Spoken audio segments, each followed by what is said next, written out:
Given your wide-ranging experiences across several Southeast Asian countries, how do you view the agrarian situation there? Well, Southeast Asia, I come from Southeast Asia, but though the Asian Peasant Coalition comprises Asia, which is composed of many regions, contrasting cultures, uh, different thousands of years of history.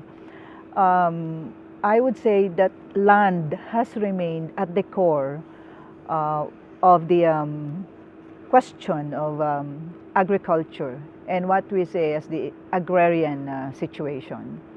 Uh, Maybe 2,000 years back to the present, the agrarian situation basically remains backward, pre-industrial, dependent on export and on high-ranging import uh, of manufacturers from the northern countries. Um, the agrarian situation in Asia should definitely be advanced, its problems taken care of, because 60% of the world's population, we would say, are in Asia. Are there any instances of good people-centric models of production and distribution in Southeast Asian countries that can be scaled up globally? We can cite a few, yes, definitely there are, but still on what we would say a recessive, no? And it's more of an experimental cases.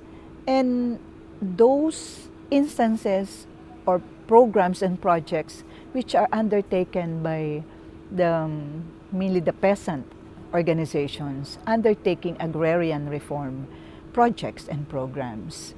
For example, we can cite one, no? In southern Philippines, in the island of Mindanao.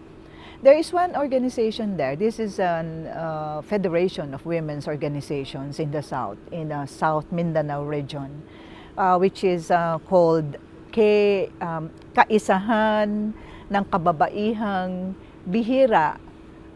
It means a unique power. It represents a unique power. But basically, they took hold of their land and tried to replant it with traditional seed varieties, which has long been sustaining for the community. It has done away with fertilizers, pesticides, which are produced by big agro-chemical factories and industries in order to rehabilitate the land, to make it more sustaining for the life of the rural communities. How has the Asian Peasants Coalition helped to build international solidarities across Asia? The international solidarity work of the APC comprises coalition building, alliance formation, forging linkages, networking. The 9 member countries comprising 34 organizations which make up the APC is a testament to that coalition building. While the coalition strikes for a basis of unity founded on the struggle for land, building resistance movements on land, and advancing agrarian reform projects and programs, while that unites the member organizations, and which is also a basis for reaching out. It is open and it engages in various discourses, but everything in the service of the rural sector.